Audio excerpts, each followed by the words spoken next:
Pessoal, tudo bom? Na verdade, vou tentar regravar um videozinho aqui para vocês.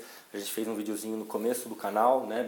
Foi um dos primeiros vídeos e a gente teve grande número de acesso. E eu gostaria de regravar esse vídeo, na verdade, trazer para vocês a pergunta que hoje em dia, mais comum, o que a gente mais ouve, é o quê? Qual é a melhor ração para o meu cão? Eu concordo que essa é uma pergunta difícil de responder e é uma pergunta comum de se fazer. Por quê? Porque realmente hoje em dia existem muitas marcas de ração. A gente vai em qualquer agropecuária, em qualquer pet shop e a gente vê assim milhares, muitas marcas de ração a perder de vista, né? Então a gente tem alterações de embalagem bonita, com cachorrinho grande, cachorro pequeno, embalagem de todas as cores, de todas as marcas, de todos os tipos, com um monte de nomes que a gente realmente não tem como a gente ficar perdido. A orientação básica que a gente tem é da gente entrar na loja e procura um vendedor e fala: eu tenho um cachorrinho pequeno, um cachorrinho grande, um Lhasa, um Shih Tzu, um York, um Boxer, e acaba aceitando a sugestão do vendedor, da pessoa que está lá tentando nos auxiliar a comprar a ração, tentando solucionar o nosso problema, né? Só que o grande problema que a gente tem é que muitas vezes essa pessoa, ela talvez não foi tão bem treinada para poder dar a indicação da melhor ração para você. Ou mesmo ela foi bem treinada, mas ela foi bem treinada por uma única marca de ração. Então, ou seja, ela vai saber falar sobre algumas marcas específicas. Dificilmente o profissional que está lá para nos atender, ele vai saber dizer sobre todas as marcas de rações para poder realmente nos indicar qual a melhor, né? Até porque a gente tem muitas marcas que são equivalentes, né? Muitas rações que são equivalentes. Uma é igual à outra, uma é equivalente à outra de qualidade, né? Então é difícil para esse profissional poder nos ajudar e dizer se uma ou outra é melhor. Então a gente sempre vai ficar naquela eterna indecisão, né? Então por isso eu resolvi gravar esse vídeo para vocês, para trazer um pouquinho de informação do meu conhecimento, para tentar ajudar vocês a escolher melhor essa ração, né? Quando vocês chegarem num ponto como esse, vocês saberem um pouquinho melhor em como escolher a ração.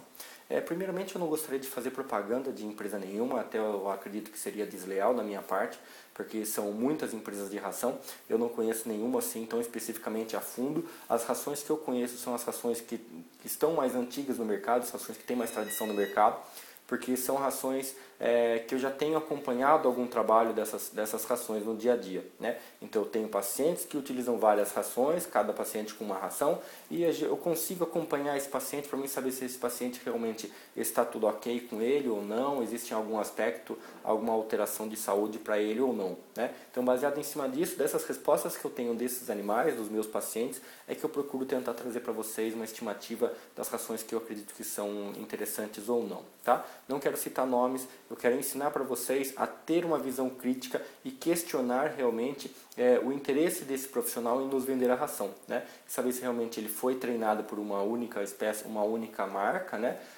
Ou qual é o caráter de conhecimento que ele tem com relação às rações, para a gente realmente saber ter um senso crítico e poder avaliar ração por ração e poder questionar, né? Para saber se realmente essa ração é adequada ou não para a gente, para o nosso animal, tá bom?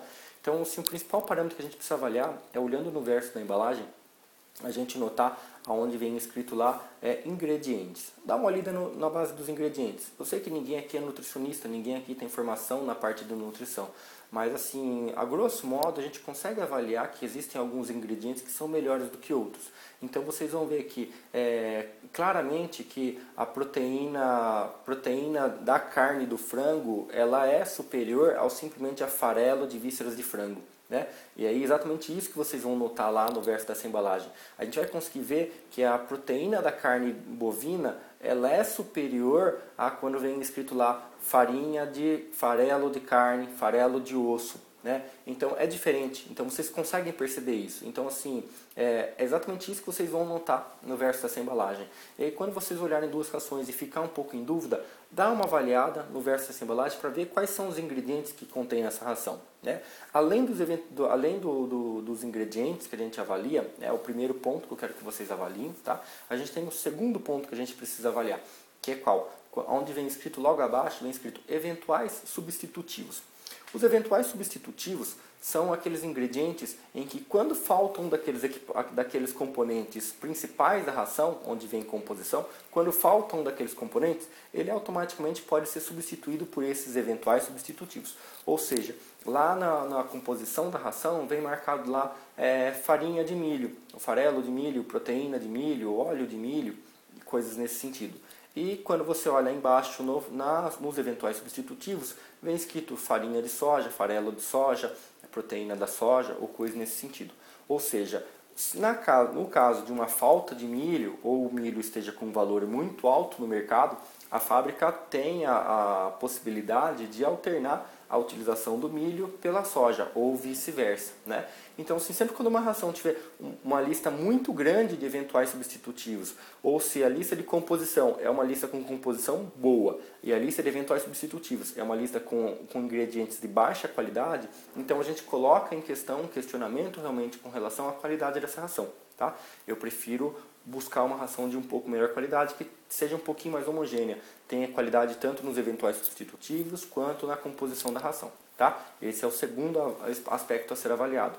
E o terceiro aspecto a ser avaliado, a gente vai olhar os níveis de garantia, né? Ou seja, níveis de garantia são aqueles níveis iguaizinhos àquela tabela que a gente tem nos alimentos humanos. Então a gente vai olhar lá, tem toda a composição dos alimentos humanos, né? Então a gente vai olhar isso aí também na ração dos cães.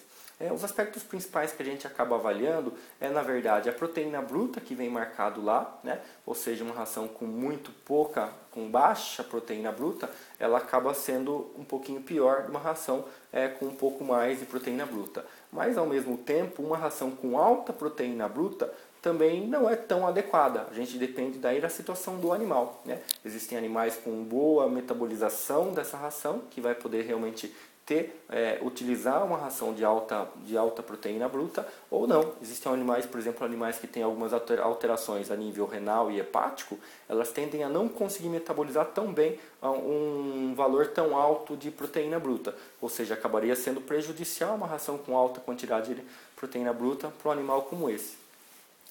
Esse é um dos parâmetros que a gente vai avaliar na parte dos níveis de garantia.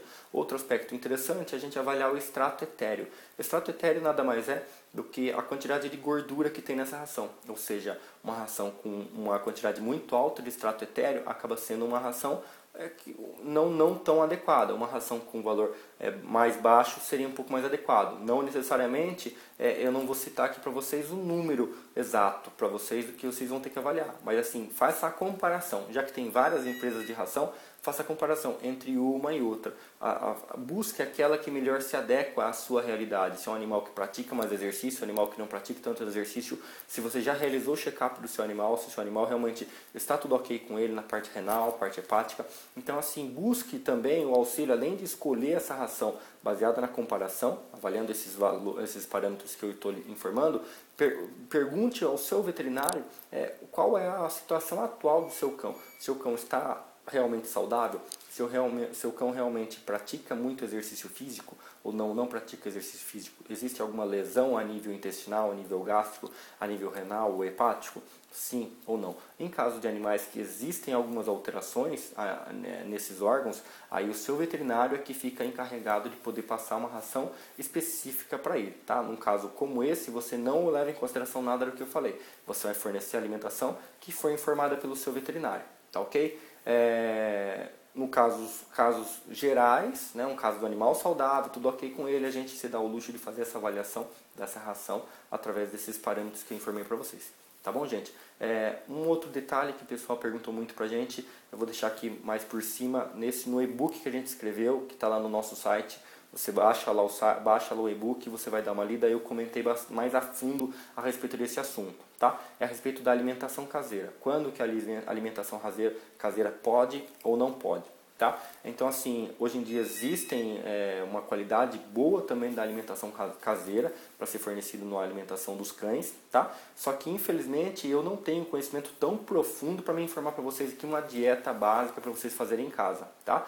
Então, assim, a ração é o que eu acabo fazendo a indicação, por quê? Porque é uma formulação pronta, fácil acesso, simples para vocês irem lá e comprar, tá? Agora, a alimentação caseira, a gente precisa fazer um balanceamento dessa ração. Ou seja, eu vou trazer para vocês também aqui no canal, gravar um próximo vídeo, talvez, juntamente com um nutrólogo, ou seja, um veterinário especialista em nutrição animal e ele vai falar para vocês algumas receitas básicas do que a gente pode fornecer para alguns cães. Para fêmeas, animais obesos, animais mais jovens, animais mais idosos. Ele vai trazer algumas receitinhas prontas para vocês, para a gente poder ter um conteúdo de informação também interessante para vocês. Só digo assim, a grosso modo, que a gente simplesmente avaliar, a dizer que arroz com frango é adequado, arroz, frango e batata, arroz, frango e cenoura, não é assim que a gente faz uma alimentação caseira, tá? Existem outros fatores que a gente precisa levar em consideração para a gente conseguir realmente fazer um balanceamento adequado para o nosso cão, tá? Se for para você fazer uma dieta como essa, prefiro que você dê realmente ração. Tá bom, gente? Espero que vocês tenham gostado do vídeo. Esse vídeo ficou um pouquinho mais longo, mas se vocês continuarem com dúvidas, por favor, inscreve no canal, dá um joinha pra gente se você curtiu, no joinha pra baixo se você não curtiu, e comenta aí que a gente vai tentando trocar mais informações e gravar mais vídeos pra vocês. Tá bom, gente? Obrigado.